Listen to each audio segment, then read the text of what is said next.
Parenting is already terrifying. You worry about every cough, every shadow in the hallway, every stranger at your door. But what if the real nightmare doesn't come from monsters under the bed? But from the people you trust the most to protect your children? Tonight, I'm sharing 4 disturbing true parenting horror stories, real families, real secrets, real terror that creeps in when you least expect it. Lock the doors, check the windows, and don't look away, because some nightmares begin right at home. It started like any other Saturday night, but ended with a secret no parent should ever discover. Emily and Daniel Thompson were like most young parents, stretched thin, desperate for a date night away from diaper changes and toddler tantrums.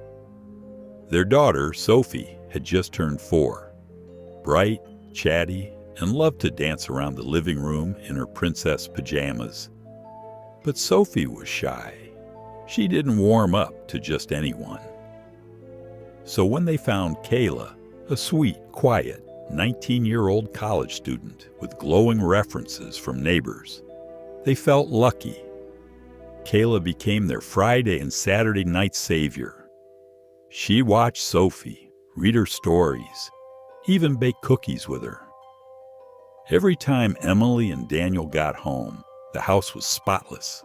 Sophie was fast asleep. Kayla would smile, hand over a neat little notebook with notes about bedtime, snacks, and what books they'd read. It was perfect. Too perfect. One Saturday, Emily's sister came over early to visit before the couple's night out. As they sat on the couch chatting, Sophie wandered in, dragging her stuffed bunny by the ear. Emily kissed her forehead. "Excited to see Kayla tonight, sweetie?" Sophie pressed her face into her bunny, mumbled something Emily couldn't hear. "What was that, love?" Emily asked. Sophie peeked out. Her voice barely whispers. "Kayla says don't tell secrets." Emily laughed it off. Kids say weird things. But her sister gave her a look. "Don't tell secrets?" Emily shrugged it away, tucked it in the back of her mind. Kayla arrived right on time, polite as always, hair pulled back neatly, backpack over one shoulder. That night at the restaurant, the comment kept poking at Emily's mind like a splinter. When they got home, Kayla was perched on the couch, reading a thick textbook. The baby monitor sat beside her. Sophie was asleep. Everything looked normal. Kayla stood, gave her usual calm report, what Sophie ate, what show they watched, how she'd gone to sleep by 8:30. She left into the night. Daniel locked up. Emily peeked into Sophie's room. Her little girl snuggled under the blankets, bunny tight against her chest. Everything was fine. But 2 days later, Emily got a strange text, a low storage warning on the old iPad they kept in Sophie's room, for white noise and lullabies. It made no sense. The iPad was supposed to have only kids' apps. When she checked, her heart sank. There were videos in the photo roll, dozens of them. Some only seconds long, others nearly an hour. All dated over the last 2 months. She opened one, her hands shaking. It was the baby monitor feed. Sophie's bed is grainy black and white. At first, it was normal. Sophie sleeping, rolling over, the hum of the little fan in the corner. But then, a shape. Kayla, slipping into the room after Sophie was asleep. Sitting on the edge of the bed, stroking Sophie's hair while humming softly. Sometimes she whispered things. Emily couldn't make out the words, but the tone made her stomach knot. One video showed Kayla leaning down so close to Sophie's ear, her mouth moving endlessly for minutes. Sophie never woke up. Emily dropped the iPad, bile rising in her throat. Why was she filming? Why record herself? Why save it? Daniel came home to find Emily pale and trembling on the couch. He didn't want to believe it until he saw the videos for himself. They called the police, handed over the iPad. An officer reviewed everything and then found more on Kayla's phone when they arrested her at her dorm. No one knows what she was whispering. Sophie never said, or maybe she didn't remember. Kayla never confessed to anything. She lawyered up, claimed she was just checking in, the files, for memories. No charges stuck, no physical harm, no clear crime, just 1,000 unanswerable questions. Emily and Daniel don't hire babysitters anymore.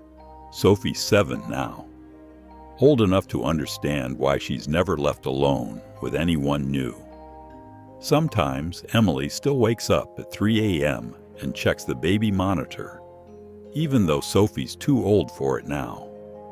And sometimes she swears she hears humming through the walls, the same low tune Kayla sang when she thought no one was watching.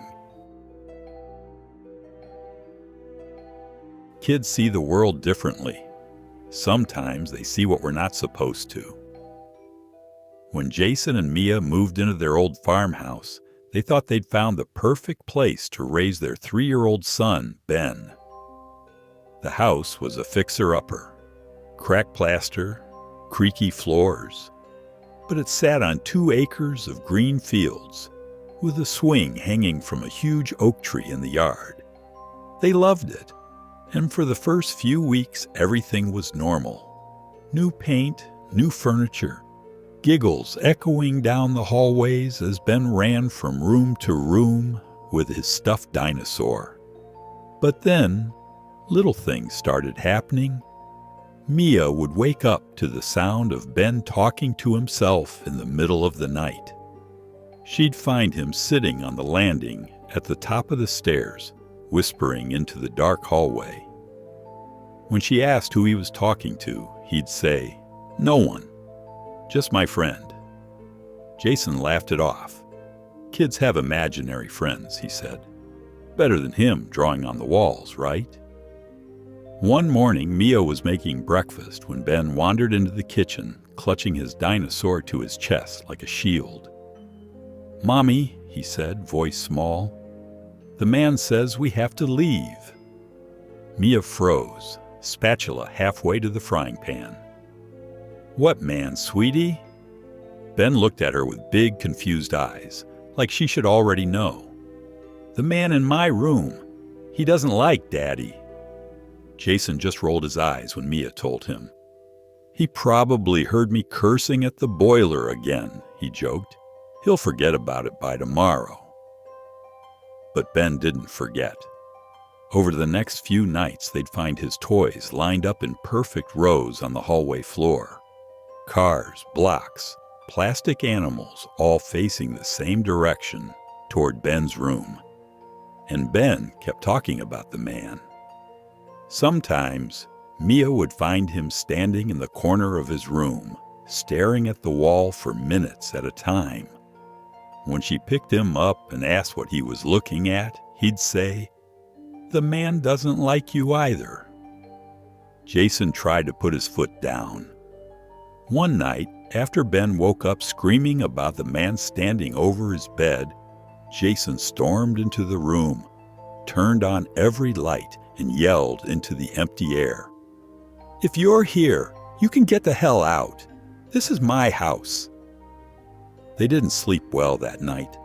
Ben wouldn't stay in his room, so they brought him into their bed. At 3:07 a.m., Jason jolted awake. A cold, sour draft brushed over his face. He thought he saw someone standing in the doorway, but when he blinked, it was just darkness again. The next morning, the word "leave" was scrawled in big childlike letters on Ben's wall, written in crayon. But Ben swore he didn't do it. He pointed to the corner and said, "The man did it. He says you should listen." Desperate, Mia called her sister, who was a nurse. Her sister said maybe it was stress. Maybe Ben needed to see someone. So Mia set up a baby monitor camera in Ben's room just to ease her own mind. That night, Ben begged to sleep in their bed. But Jason insisted they needed to break the habit. They'd all get more sleep if Ben stayed in his own room. At 2:51 a.m., the monitor buzzed. Mia sat up, rubbed her eyes, checked the tiny screen. At first, she saw nothing. Just Ben, asleep, the blanket half on the floor. Then a shadow moved across the far wall. Slow, almost drifting. Ben stirred, rolled over, and a cold voice, distant but clear, came through the monitor speaker. "It's not your house." They left the next day, packed their car with clothes and Ben's favorite toys, and drove to Mia's parents' house 2 towns over. When Jason went back alone to grab a few more boxes, he found Ben's dinosaur in the middle of the empty living room, facing the stairs, pointing to the second floor. He left the dinosaur behind. They never moved back in, and when they asked Ben about it years later, he'd just shrug and say, "The man didn't follow me. He stayed with the house." Some nightmares don't knock. They slip in while you're sleeping. Claire and Ryan Miller were exhausted. New parents always are, but theirs was a special kind of tired, the kind that comes from a baby who just wouldn't sleep through the night. Their daughter Lily had just turned 2, a beautiful, serious-eyed toddler with a head full of dark curls and a habit of wandering the house at odd hours. They'd found her in the kitchen once at 3 a.m., sitting on the floor in front of the fridge, door wide open, tiny fingers playing with the butter. So to be safe, they'd installed baby gates, motion lights, and a monitor in Lily's room that fed straight to their phones. No more surprises, or so they thought. One Thursday, after a week of long work days, Claire fell into bed before 10 p.m. Ryan stayed up to watch TV, nodding off on the couch around midnight.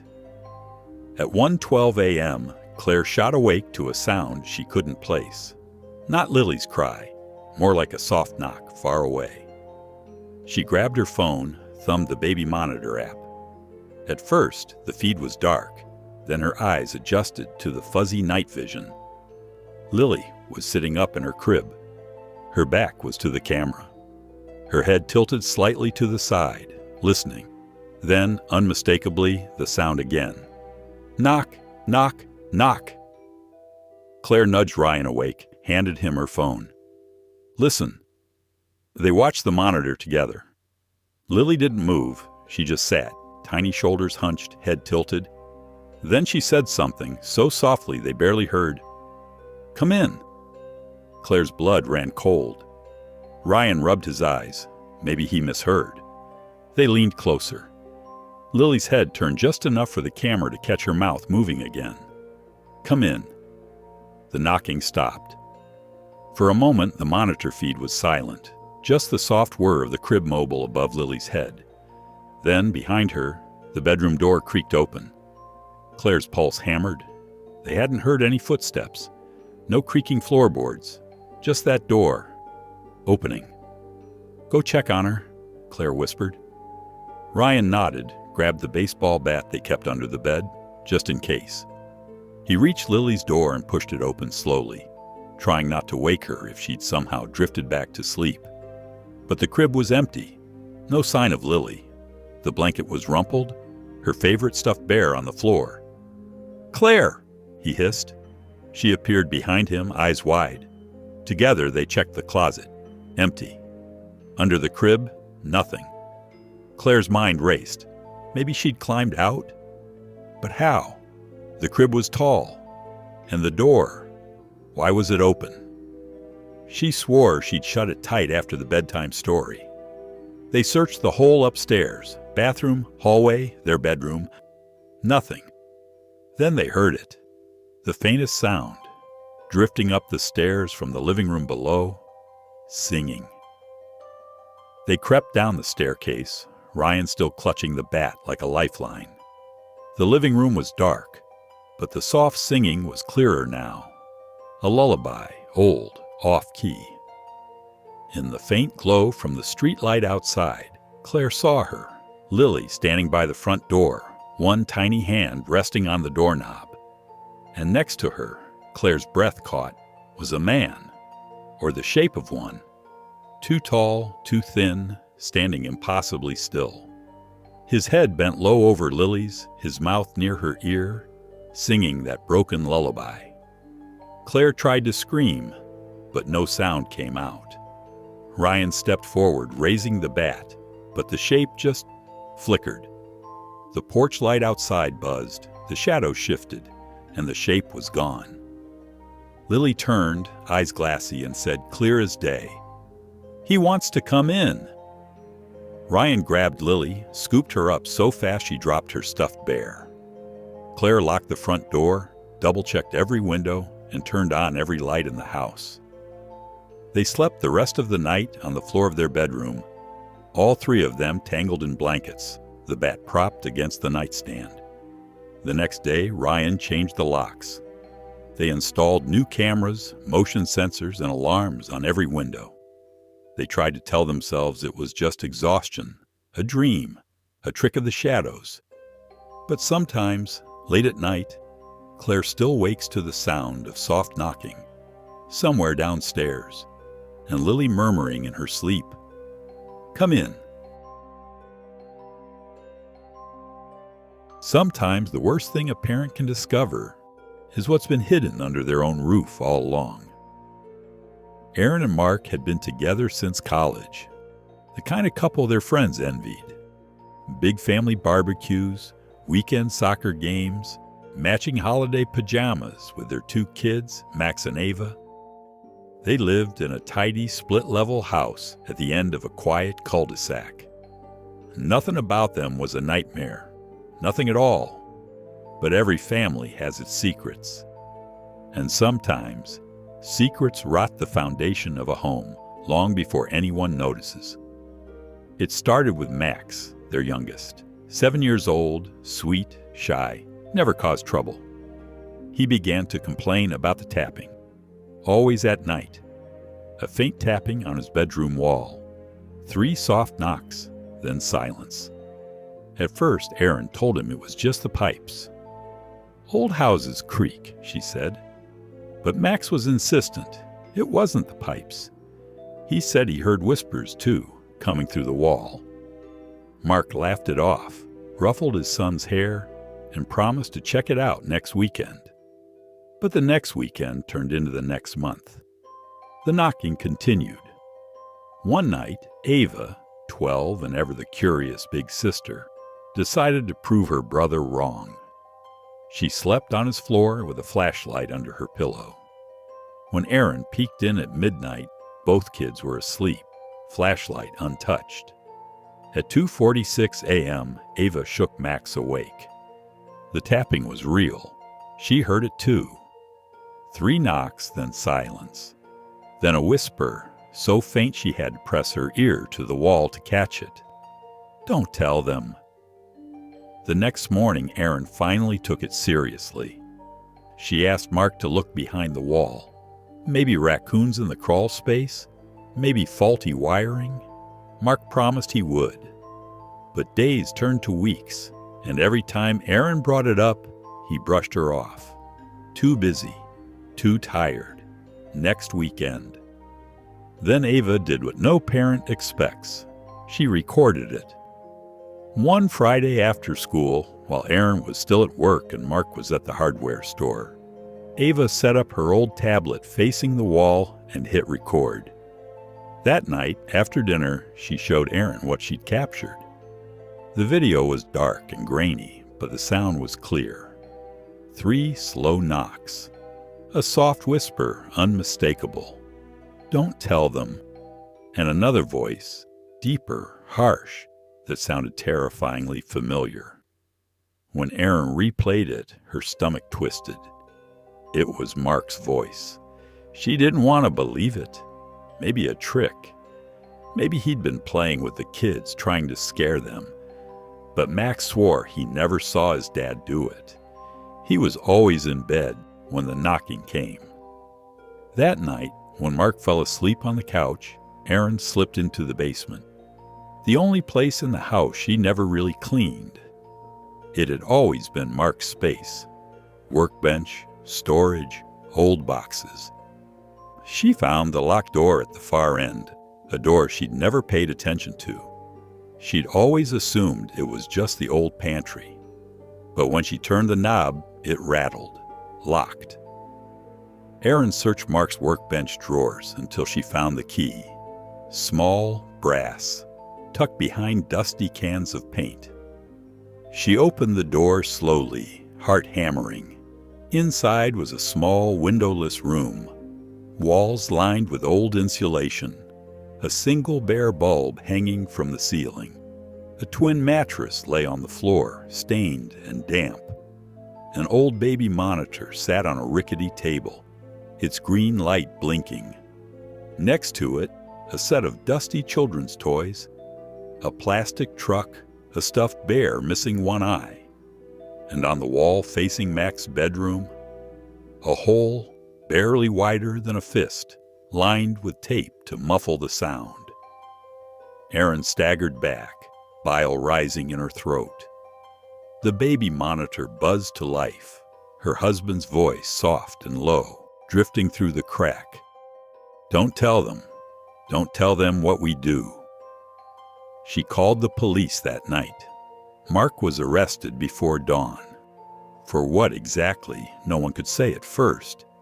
He hadn't touched the kids, but the hidden room, the recordings, the whispers. They found old tapes too, buried under the mattress. Recordings of Max crying at night, Ava whispering to herself in her sleep. Mark claimed he did it to keep them safe. He said the voices were his way of reminding them he was always there. Erin filed for divorce. She moved out with Max and Ava before the case ever went to trial. Sometimes, when Max can't sleep, he tells Erin he still hears tapping on his bedroom wall. And sometimes, in the middle of the night, Ava dreams of that small hidden door in the basement, the one that was supposed to keep them safe, but only ever hid the real monster in their home. Parenting means protecting your children from the world, but sometimes the real danger waits behind your own front door. A trusted babysitter, a whisper in the dark, a midnight knock you can't explain, a secret hidden so close you never thought to look. These stories remind us that real horror doesn't wear a mask. It hides behind familiar faces, locked doors, and bedtime lullabies. So tonight, when you tuck your kids in, double-check the locks and listen closely to the walls. Sometimes the monsters we fear the most are the ones we never see coming.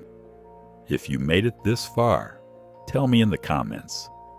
Which story disturbed you the most? Don't forget to like, share, and subscribe for more real horror you won't forget. And remember, the scariest stories are the ones that could happen to anyone. Good night and sleep well, if you can.